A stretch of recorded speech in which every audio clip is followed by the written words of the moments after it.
Jacinto Street. Please stay behind the red line.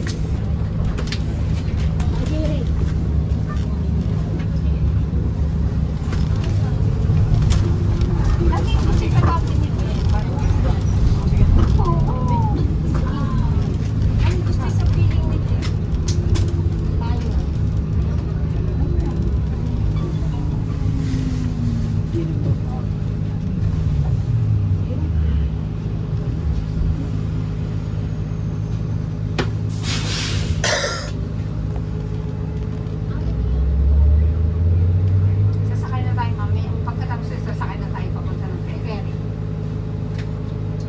May gusto ka ba ba? Wala na. Ako, sinusutan si Ot. Oh my God. Pareho din yan.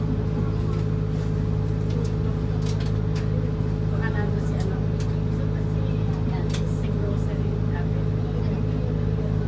Tapos sa grocery din. Di kasama si Angela, paano yung picture lang? Ano? May camera mo ba siya? Iba din. Nagamit mo? Ano ka kanina? Alam si Bar, no? Kaya dalawa ko na niya, ano, kay Angela yung camera. Hindi mo na yata nagamit yung diary. Hindi gamit ka kanina. Binili silang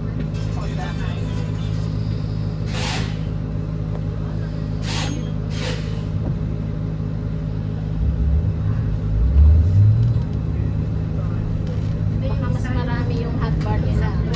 Sa amin sa Victoria. Mas maraming display. Dallas Road at Niagara Street. Baka iba yung iba nilang item. Bakit sa ganito mas madami? Tapos na sa bangko daw, iba. Sabi ko, Wala din naman sa akin. Bakit daw sa Pamplonia? akala ko mag-isa yung kanila, di ba sinusunod sa Victoria? Oo, di ba ganun explanation sa atin? Gusto nilang isa lang na sunde. Matix na. Ng lahat ng yun. Kunyari, yung sa hotbar, isa lang. Eh, hindi rin pala Sunod pa yun. Ano? Hindi na. Sa Northern pa yun, di ba? Kahit nga sa mga sites, Dallas Road at Montreal Street. Ano yung ate? Uminit, ano sabi ko ulat? Uminit. Iinit na yung oras na to. Kanina pa lang yun. Mas mainit na Baka doon lang sa atin yung mga, ano, mga may ambon. Ah.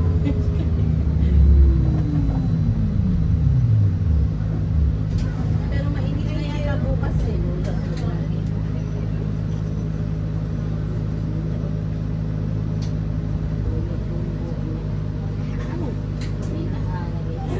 Sino baka nakatulog yung anak mo? Kapatid siya, mamaya. Lipin na yan. Kunwari, nakashade siya.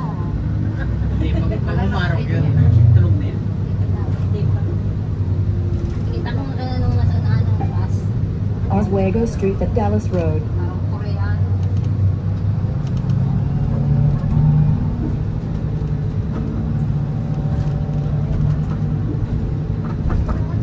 Iba ngayon ang dinaanan niya. Baka ito yung sinasabi mo. Sabi ko, Ano nga to?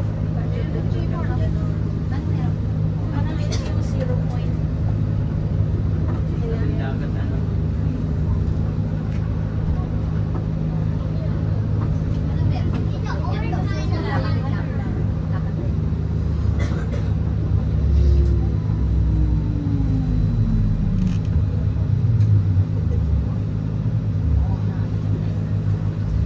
Next week. Lalo naman nakakabali ng ulo akin na isa. Oh, next week ulit dati. Lalo makakasakit naman ng ganito kung akala ko. Next week, balikin natin. Libre naman sa atin.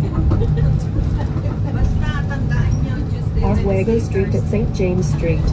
Please keep seats free of personal belongings.